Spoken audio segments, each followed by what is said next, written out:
Hello, hello, hello, hello. How's everybody doing on today? It's a beautiful day. I am out here at the park walking, and I wanted to take a minute to share something with the mothers, the fathers, and even the young girls, and not even only the young girls, the women, the young women, the older women that has experienced what I'm about to speak about. And that is daddy issues. A lot of us don't want to realize that the reason why we can't have healthy relationships with men is because we have daddy issues. You see, I'm sitting here at the playground, and being a child, we are exposed to many things. And one of the things that we want to be exposed to is love, how to be loved properly from our fathers. Having our fathers take us out to playgrounds such as the one that I'm sitting in right now. Let me stand up just a little bit so you guys can kind of see.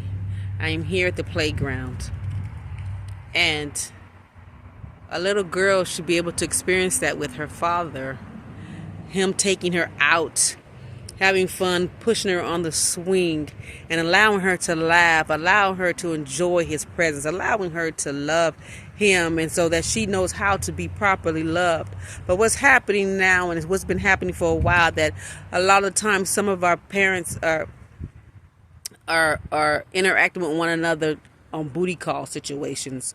They are interacting as in lust situations, not a love situation where a child is conceived out of love. Don't get me wrong, I'm not condemning, I'm not judging or penalizing somebody, but I'm just trying to build a foundation. I'm just trying to build up where I'm trying to go.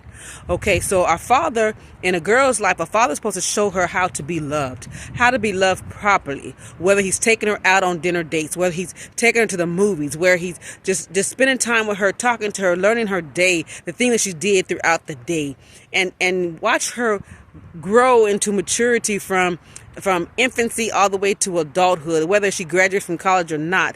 But he's there with her every step of the way. Now, I want to share this. Now, my dad and we didn't have a good relationship at all.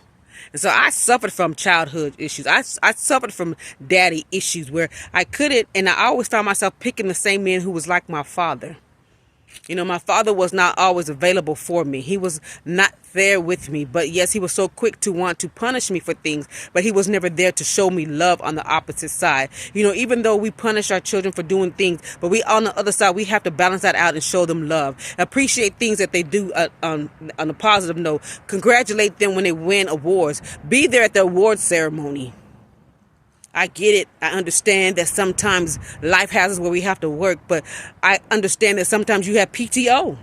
You can take those time, a few hours away when your child is winning those awards, because when you are there supporting your child when he or she is winning an award or receiving an award at school for academics, for best student of the month, we should be there to support our children. Because that right there is everlasting memories in our child's mind. Because I've seen children who was there at awards and they would look out to the audience and their parents wasn't there. Nobody was there to clap them on. Nobody was there to congratulate them when they won those awards. Even in graduation, the child was there by themselves at the graduation ceremony, when the mother and the father are supposed to be there to cheer their child on. Just to have that from their parents, that gives them a little bit more push that, okay, I got this. I can do this with my parents' help.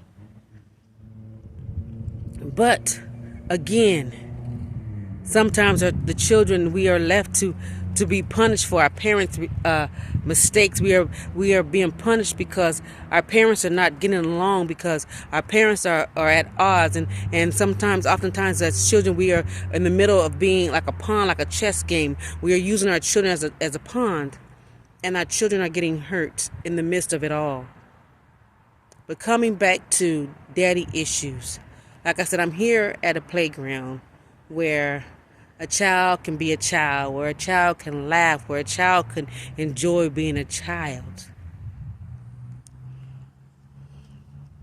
The father is supposed to show the daughter what true love is. You are the first man that enters her life, that she sees when she's entered this world. You are the first person first man in her life that's supposed to show her love and embrace her in her wrongs and her good doings. Because when you do that, when you show your daughter that, and when you appreciate your daughter, then she's not going to look for love in all the wrong places. When you show her what it feels like to be treated like a young lady, pulling out the seat for her, opening the car doors for her, opening the door for her so she can go in first. So when she interacts with a man, then she'll know how to stand and know how to say, if my daddy did it for me, you're going to have to do it for me too. We have so many children raising children, and things are out of place. Things are out of order. I'm speaking from experience because I didn't have my dad in my life to show me different things. I found myself going through pitfalls, going through dark times in my life with men that if I felt that if I had my dad to show me some things that would teach me some things and show me that love that I wanted, that I would have avoided a lot of these pitfalls from these different men. And the men that I get involved with or have gotten involved with, because the cycle is broke, honey. It's broke. No more repeating cycle. But the men that I used to entertain were men just like my dad. Abusive. Manipulative. Liars. And I suffered from abandonment issues because he was gone. When him and my mother divorced, he not only divorced my mother, but he divorced me and my sister. And so that left an empty void in my life. We have to do better as a society. We have to do better for our children. Sometimes we have to be selfless, because even though we're not with the individual anymore, and even if you still want to be with that individual and you're hurting, I get it. But don't make your child be responsible for your pain. Don't make your child be responsible for your pain that you're going through. Get healing, get therapy. And I know in our culture we're not big on therapy, but I'm telling you, therapy is good for the mind. Therapy is good so you can balance out, so you can see where your issues are, so you don't have to repeat those same issues over and over and over again. I repeated so many relationships after relationships after relationship from broken men because I was broken. So I was attracting those broken men. I was attracting those men that was detached. I was attracting those men that were liars. I was attaching to those men that were manipulators, deceivers. Why? Who was my first teacher? Who was my first man teacher? It was my daddy. So we have to be mindful of how we raise our daughters, because we don't want our daughters to fall into the wrong hands with the wrong men. And the girls are running away from homes to find love, and they end up running into a pimp's hands. And then God knows what's going to happen when a pimp gets our daughters. They putting them out there on the streets. They doping them up. They're making them believe that they love them, and they don't love them. They want them to do a service for them. So of course they're going to feed you lies. Of course they're going to manipulate the game just to get you to where they want you to be. So again, fathers, if y'all watching this video, you scroll through this video, stop. Please stop and listen to this video. It's real. I was somebody's little girl. I was somebody's little girl that went through that pain, went through that agony, questioning myself, why does my daddy not want to be with me? Why does my daddy say he's coming to get me and never show up? So if you're doing that, break it. Don't set your daughter up for failure, because right now you're creating her foundation. Every little crack, every little mistake that you make that affects her is cracking her foundation. I don't think you heard me. Everything that you do, every lie that you tell your daughter, you're setting her foundation up. You're cracking her foundation already. Give them a healthy start. Give her a healthy start. Show her what it is and how it feels to be loved by a daddy. And women, I understand you when you're going through a little breakup or divorce or what have you, and you're angry and you're hurting. I get that. I was there. But don't use your children as pawns to hold over the man, because you know the man is good for their daughters. because they need a mother and a father. Not just you. They need a mother and a father. And if they haven't done anything that's jeopardized their safety, allow your daughter to interact with her father so her father can show her how to be loved by a man. Because you don't want her falling into the wrong hands. The wrong hands. The manipulative hands. The lying hands. The deceiving hands. The quick lips. Them quick speakers. Them fast talkers. Those ones you watch out for. They'll tell you what you want to hear just to get to what they want. And then once they got it, they don't need you any longer. So fathers, show your daughters how to be loved.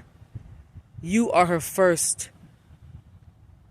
You are her first, and you'll be her last, because if the man goes away, you'll still be there.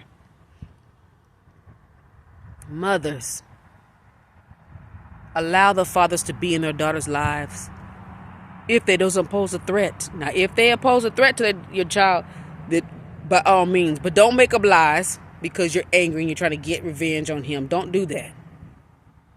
I know somebody that happened to. When I was an officer at the prison, I knew one of the other officers, my fellow officers, and that his children's mothers was doing the same, was lying and manipulating just so she can get back at him. It doesn't hurt nobody but the child. Yeah, it may give him a record because they're going to go off what you say. But is that what you want? You want your child to really grow up without their father because you're angry? Do you want your child to walk around hurting with the black hole in their heart because you're hurting, and you want you want that man to hurt, but you're hurting your child? We have to stop this. Stop this. Stop this. Stop this. It's all about our children being healthy. We have so many kids walking around right now that are so hurt, that are confused. They don't know who they are. They don't know what they want to be because, first of all, we're not telling our kids that they can do anything that they want to be. Instead, I hear parents telling their kids, don't do that. You can't do that. Or you're not going to be no good. We cannot be dream killers to our kids. We got to set our children up for success, not failure. Those words that you're planting into your children, those are seeds, and those seeds grow. So you don't want to be the cause because your child is what you said out your mouth. He ain't going to be no good. She ain't going to be no good. Oh, she going to be a low life, or he going to be a low life, or he going to be lazy, or she going to be lazy. Watch those words that you are planting. Those are seeds you're planting in your children. So again, allow your child to be a child. Enjoy the playground. Enjoy the laughs. Enjoy the swings. Allow them to enjoy and be a child. We don't want our kids growing up too fast, because when our kids are growing up too fast, they're sitting in grown folks' conversation that you allow. They don't need to be sitting in grown folks' conversation. I remember when I was growing up, we couldn't be in the same room when adults were talking. But now your parents are letting your kids sit in the same room with y'all adults talking about other adults talking about adult business. And they don't need to be knowing y'all business. So, on that note, I'm going to go. But y'all stay safe and stay blessed. Love y'all. Peace.